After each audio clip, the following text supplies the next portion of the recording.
देखो, हम लोग जो पोजिशनल ट्रेडिंग करते हैं, यहाँ पे जो हम लोग कैपिटल प्रिजर्वेशन का बात करते हैं, इसका मेन कंपोनेंट क्या है? मनी किसी मैनेजमेंट सर, और क्या? Money management sir. नहीं, मनी मैनेजमेंट थोड़ा बाद में आएगा इसमें। Main diversification. मेन क्या कॉन्सेप्ट को हम लोग यूज करेंगे या कर तो सकते हैं? Diversification, capital diversification. Capital diversification, right. Capital diversification, क्योंकि यही एक जगह है पोजिशनल ट्रेडिंग जहां पे हम लोग करोड़पति होने का चिंता करते हैं। यहाँ पे आप बोल सकते हो कि हाँ, मैं पोजिशनल ट्रेडिंग करके करोड़ों रुपया कमाऊंगा। ठीक है, 4 नंबर है, आपको करोड़पति बनना है। हाँ, ये मैं नहीं बोल रहा हूँ कि एक साल में बन जाओगे, लेकिन अगर 10 साल 15 साल करोगे ठीक तरह से, 10 to 15 ईयर्स, तो ये अचीव करना कोई बड़ी बात नहीं है। और अगर किसी को करोड़पति नहीं बनना है तो स्टॉक मार्केट में मत आओ। ठीक है, पोजिशनल ट्रेडिंग मत करो। पोजिशनल ट्रेडिंग तभी करो अगर आपको ये बनना है। हालांकि यूट्यूब में बोलता है कि इंट्राडे करो करोड़पति बन जाओ, वो नहीं होता है, लेकिन यहाँ पे पॉसिबल, आप कर सकते हैं। ठीक है, वो हम लोग आहिस्ता आहिस्ता देखेंगे कि कैसे क्या करना है। लेकिन ये जो करोड़पति बनने के लिए पहला चीज क्या है? मुझे कैपिटल प्रिजर्वेशन तो करना ही पड़ेगा। मेरा कैपिटल का तो मतलब मुझे रिटर्न चाहिए ही, किसी भी तरीके से रिटर्न चाहिए, लॉस में नहीं जा सकते। ठीक है, और मुझे ऐसा करके अपना पोर्टफोलियो को डिजाइन करना है, जो है 5 नंबर, पोर्टफोलियो डिजाइन। ठीक है, ऐसा करके मेरा पोर्टफोलियो को डिजाइन करना है ना, कि अगर ओवरनाइट मार्केट में अगर 10,000 पॉइंट का भी गिरावट आ जाए ना, तो मुझे फर्क नहीं पड़ना चाहिए। मेरा पोर्टफोलियो डिजाइन ऐसा होना चाहिए। तो इस तरीके से मुझे पोर्टफोलियो डिजाइन करना पड़ेगा। तो ये जो पॉइंट है, ये आपको याद रखना है। ठीक है, ये सब हम लोग का मेन टारगेट होता है पोजिशनल ट्रेडिंग, मतलब मॉनिटरी टारगेट छोड़। ठीक है,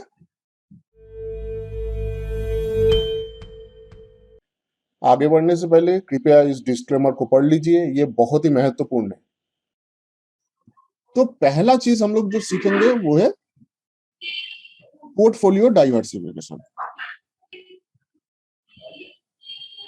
ये बहुत इंपॉर्टेंट है।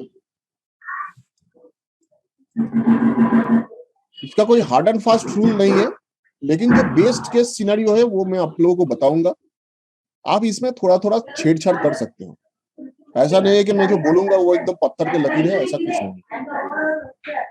अच्छा, जिसका बैकग्राउंड में बहुत नॉइज है ना, वो प्लीज अपना माइक को बंद करके रखिएगा, नहीं तो रिकॉर्डिंग जब आप सुनेंगे तब रिकॉर्डिंग में भी ये साउंड रिकॉर्ड होगा। तो पोर्टफोलियो डाइवर्सिफिकेशन में हम लोग क्या करेंगे? हम लोग 2 तरीके से इन्वेस्टमेंट करेंगे, क्योंकि जैसे मैंने बोला, क्या निफ्टी अगर 17,000 पॉइंट से भी नीचे आ जाता है, मतलब 17,000 कल ही शायद 10,000 में खुल रहा है, तब भी हम लोग का पोर्टफोलियो में जो है नेगेटिव में नहीं जाना चाहिए, हम लोग पॉजिटिव में ही रहेंगे। ऐसा करके पोर्टफोलियो को डिजाइन करना। तो पोजीशन लेने के टाइम आप जब पोर्टफोलियो खुद का डिजाइन करेंगे, तो आपका जो इन्वेस्टमेंट है उसको आपको डाइवर्सिफिकेशन करना पड़ेगा। और डाइवर्सिफिकेशन का 2 तरीका होता है। एक होता है आपका रिस्क फ्री, एक होता है रिस्क फ्री, या आप इसको रिस्क फ्री के जगह पे आप बोल सकते हो यहाँ पे, कि इसका आप बोल सकते हो कि एक सेफ इन्वेस्टमेंट और एक अनसेफ। अभी आप बोलोगे कि सर सेफ ही सिखाओ, अनसेफ क्यों सिखाओगे? क्योंकि सेफ ही तो सब लोग चाहता है। लेकिन प्रॉब्लम ये है कि जो सेफ इन्वेस्टमेंट है ना, यहाँ पे जो रिटर्न होगा वो कम होगा। मतलब मार्केट फेवरेबल रहेगा तब भी रिटर्न कम होगा। लेकिन जो अनसेफ इन्वेस्टमेंट है, मतलब रिस्की इन्वेस्टमेंट है, वहां पे आप बोल सकते हो कि यहाँ पे रिटर्न जो है वो बहुत अच्छा मिलेगा। तो हम लोग को क्या करना है? रिटर्न, हाई रिटर्न इसमें। ठीक है, और इसमें रिटर्न जो है वो लो है। तो इसलिए हम लोग को सेफ और अनसेफ में एक बैलेंस ढूंढना पड़ेगा। इसी बैलेंस को करने के लिए आप क्या कर सकते हो?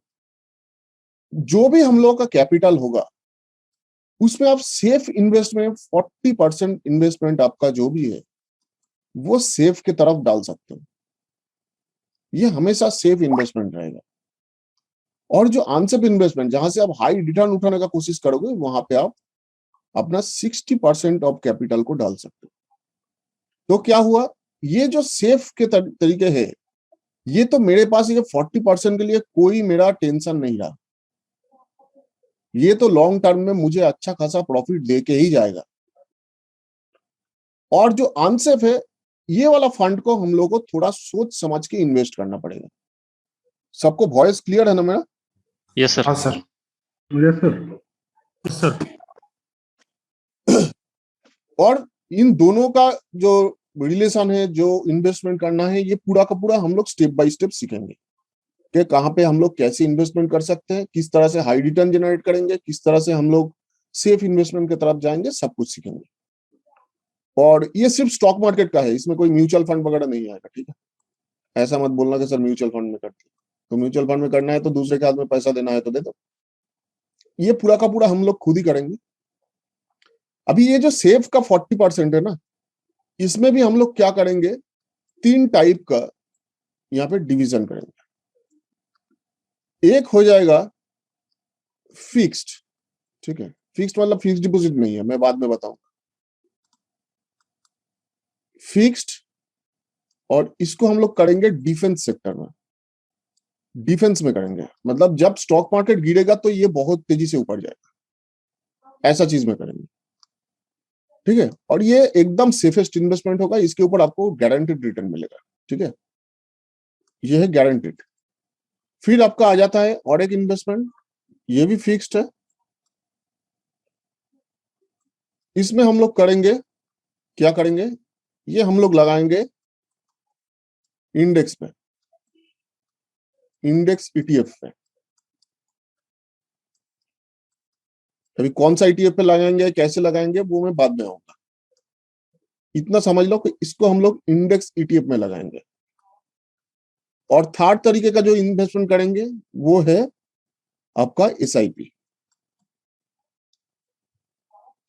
एसआईपी मतलब म्यूचुअल फंड का एसआईपी नहीं है, हम लोग खुद करेंगे। इसमें ये जो 40% का डिवीजन आपको दिख रहा है ना, ये 40% को आप ऐसे डिवाइड कर सकते हो कि जो आपका यहाँ पे फिक्स डिफेंस सेक्टर जो गारंटेड फंड है, इसमें आप इस 40% के अंदर से 10% को डाइवर्ट कर सकते हो। यहाँ पे आप 10% का इन्वेस्टमेंट करोगे लगातार। जो फिक्स्ड ईटीएफ वगैरह है, यहाँ पे आप 10% का इन्वेस्टमेंट करोगे, और जो बाकी 20% रहेगा वो आप यहाँ पे एसआईपी की तरह इन्वेस्टमेंट करोगे। ये हो गया आपका लॉन्ग टर्म में वेल्थ क्रिएशन। ये पार्ट जो है आपका वेल्थ क्रिएशन में काम में आएगा, क्योंकि इसमें जो हम लोग सीखेंगे ये बहुत सेफ रिटर्न होगा, लॉस में जाने का चांस बहुत कम होगा। तो लॉन्ग टर्म में ये आपका जो है वेल्थ क्रिएशन का काम करेगा।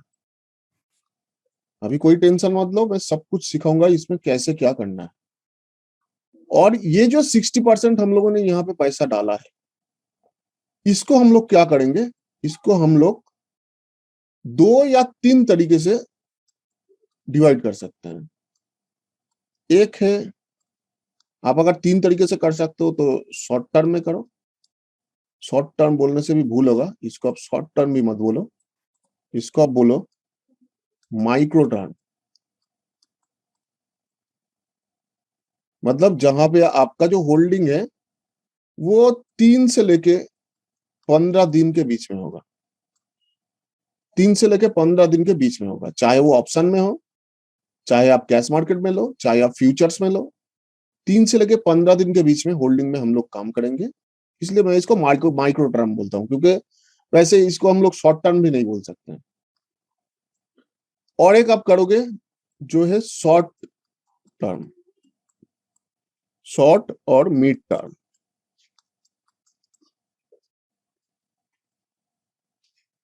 यहां पे हम लोग क्या करेंगे, यहाँ पे हम लोग 1 महीना से लेके 6 महीना तक होल्ड करेंगे इसके बीच में। तो ये शॉर्ट और मीडियम टर्म के अंदर आता है।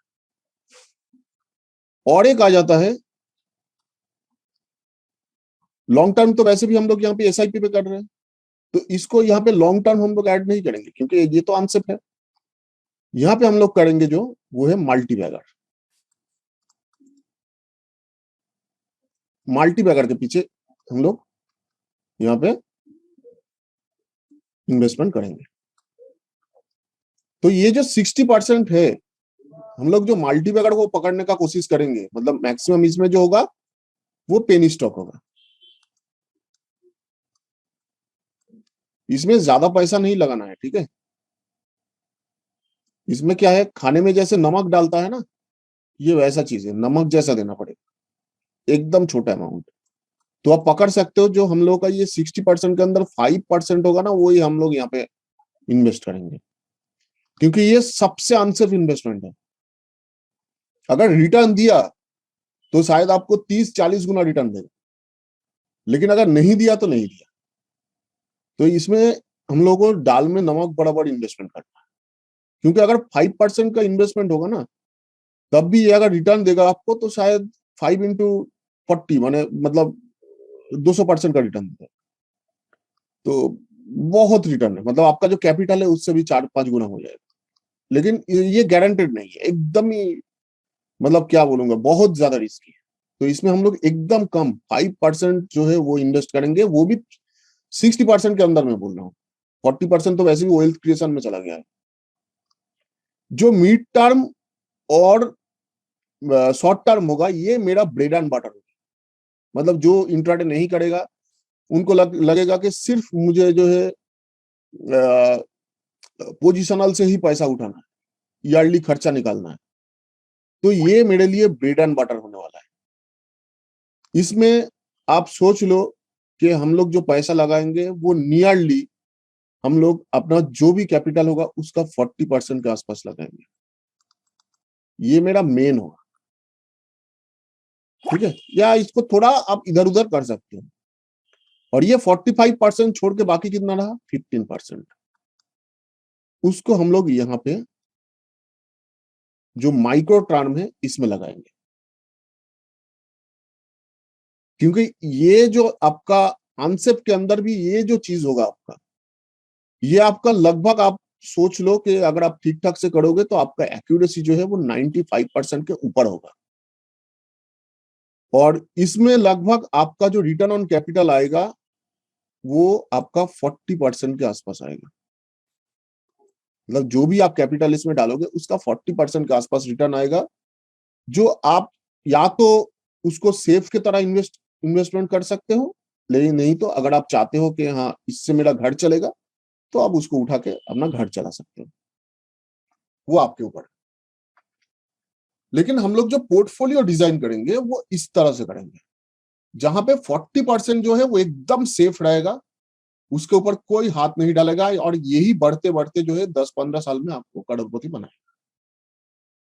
और ये उसका सपोर्टिंग में रहेगा, मतलब यहाँ पे जो प्रॉफिट होगा उसको हम लोग सेफ इन्वेस्टमेंट की तरफ लेके जाएंगे। कुछ पोर्शन सेफ में लेके जाएंगे, कुछ पोर्शन अनसेफ में फिर हम लोग का कैपिटल बढ़ाएंगे। अनसेफ मतलब ऐसा नहीं है कि बहुत अनसेफ है, लेकिन ये थोड़ा रिस्की इन्वेस्टमेंट है। और ये जो मैंने यहाँ पे डिवीजन दिखाया, ये डिवीजन ऐसा नहीं है कि एकदम फिक्स्ड है। इसमें आप थोड़ा सा छेड़छाड़ कर सकते हो। अगर कोई किसी को लगता है नहीं मैं पेनी स्टॉक में नहीं करूंगा, तो आप इस 5% को दूसरा कहीं पे डाल सकते हो। या किसी को लगता है नहीं ये मैं ये 3-4 दिन का ट्रेड नहीं करूंगा, मैं तो लॉन्ग टर्म में ही करूंगा, या तो पेनी स्टॉक में डालूंगा, नहीं तो ये शॉर्ट या मीडियम टर्म में करूंगा। तो आप इस 15% को दोनों जगह पे डिवाइड कर सकते हो। तो इसी तरीके से हम लोग को एक सेफ पोर्टफोलियो डिजाइन करना है, ताकि मार्केट में कोई भी सिचुएशन आए, कितना भी भूचाल आ जाए, मेरा जो कैपिटल है वो बचा रहना चाहिए, वो कभी भी खराब नहीं होना चाहिए। क्लियर? Yes sir. किसी का कोई क्वेश्चन?